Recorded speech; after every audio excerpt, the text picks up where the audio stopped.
Stars are among the most fascinating objects in our universe. They light up the night sky, provide warmth and energy, and play a crucial role in the cosmic cycle. But have you ever wondered how stars are born, live their lives, and eventually die? In this video, we'll take a journey through the life cycle of stars, exploring the incredible processes that shape their existence from the very beginning to their spectacular ends.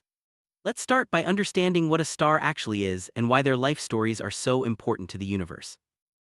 Star is a massive, luminous sphere of plasma held together by gravity. At its core, nuclear fusion reactions convert hydrogen into helium, releasing enormous amounts of energy. This energy radiates outward, making the star shine brightly. Stars come in different sizes, colors, and temperatures, but they all share this basic structure. Understanding what makes a star helps us appreciate the incredible journey each one undertakes from birth to death.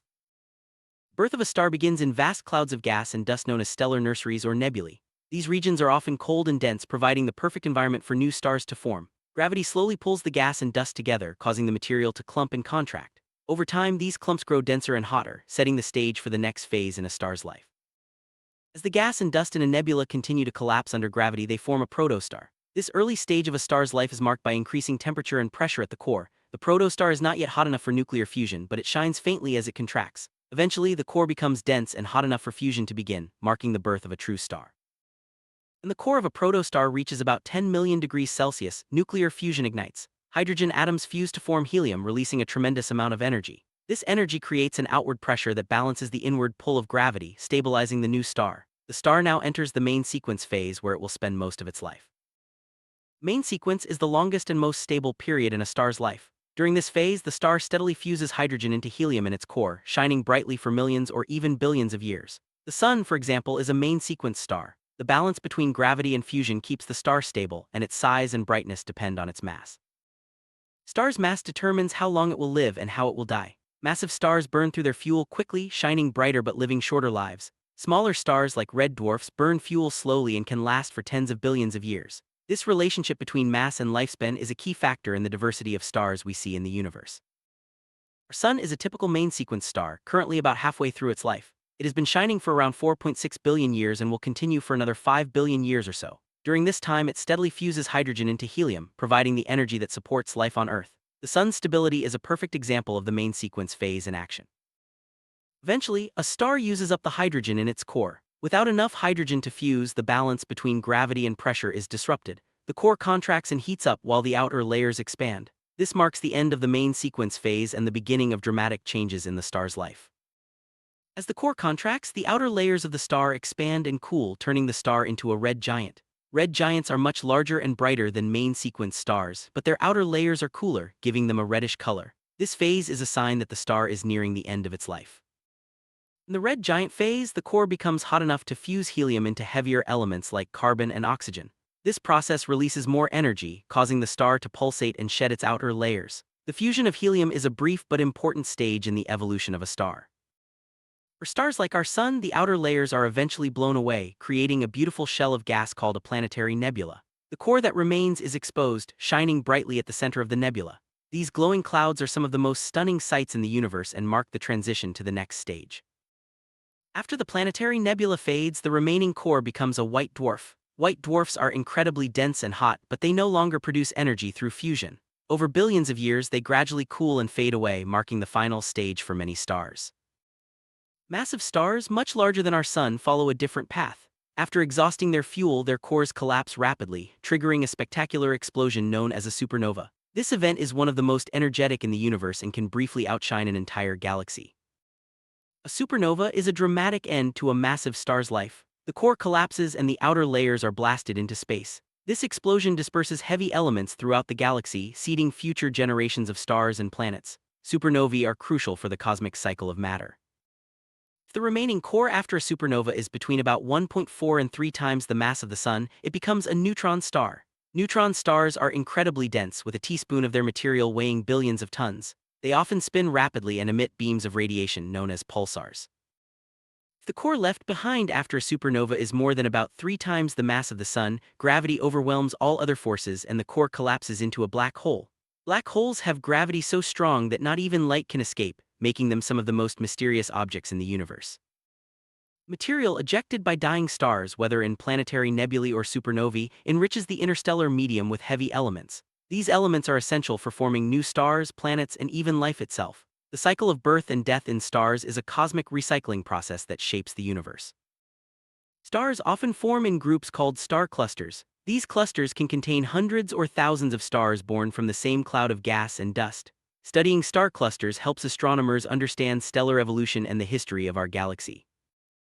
Many stars are not alone, they exist in binary or multiple star systems. These systems can influence how stars evolve, especially if they exchange material. Interactions between stars in these systems can lead to unique phenomena such as novas or even the merging of stars.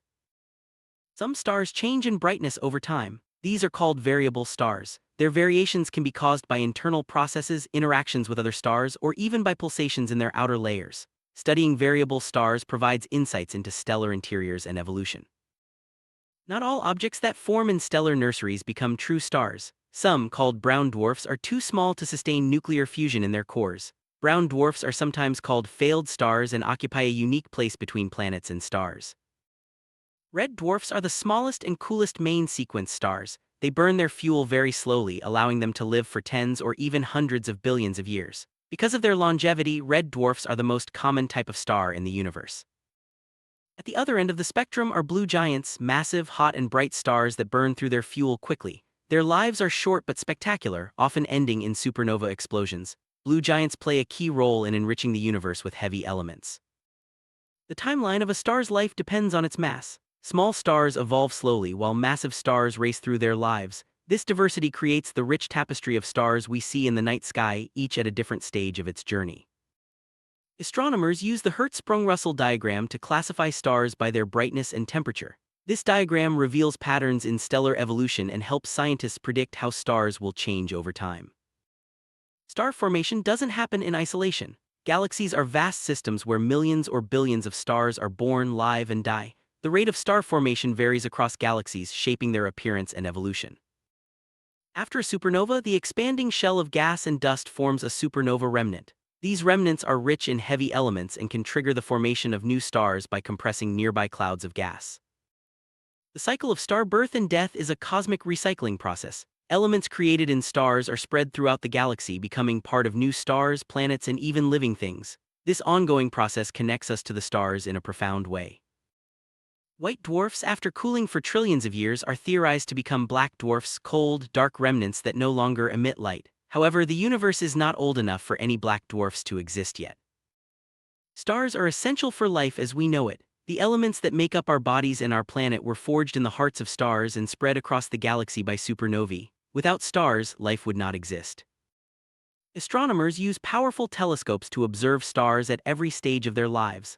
By studying different types of stars, they piece together the story of stellar evolution and the history of our universe. Some supernovae have been observed from Earth and recorded throughout history. These spectacular events have helped scientists learn about the life and death of stars, as well as the expansion of the universe. Stars are classified by their spectral type, luminosity, and temperature. This system helps astronomers organize the vast diversity of stars and understand their properties and life cycles. In about 5 billion years, our sun will exhaust its hydrogen fuel, expand into a red giant, and eventually shed its outer layers to become a white dwarf. This transformation will dramatically change our solar system. The death of a star is not the end, but a new beginning. The materials released by dying stars become the building blocks for new stars, planets, and even life. This endless cycle connects all things in the universe. Despite centuries of study, many mysteries remain about the birth and death of stars. Questions about black holes, neutron stars, and the earliest stars in the universe continue to inspire astronomers to explore further. The first stars formed just a few 100 million years after the Big Bang. These ancient stars were massive and short-lived, and their deaths helped shape the early universe by creating the first heavy elements. Astronomers group stars into populations based on their age and composition. Population I stars are young and metal-rich, while population II stars are older and metal-poor. This classification helps trace the history of star formation in galaxies. Throughout their lives, stars lose material through stellar winds, streams of charged particles blown into space. These winds shape the star's evolution and can influence the formation of new stars nearby. Some binary star systems experience dramatic outbursts called novae, where material from one star ignites on the surface of another. In more extreme cases, these systems can produce supernovae, marking the explosive end of a star's life. The universe is filled with the remnants of dead stars, white dwarfs, neutron stars, and black holes. These objects are the final chapters in the lives of stars and continue to shape the cosmos in profound ways. The birth of new stars can be triggered by events like supernova explosions, collisions between clouds of gas, or the spiral arms of galaxies compressing material. These triggers set off waves of star formation across the cosmos. The story of stars is an endless cycle of birth, life, death, and rebirth. Each generation of stars builds on the legacy of those that came before, creating the rich and dynamic universe we see today. From the atoms in our bodies to the light that warms our planet, we are deeply connected to the life cycles of stars. Their birth and death shape the universe and make life possible. By studying stars, we learn not only about the cosmos but also about our own origins and place in the universe.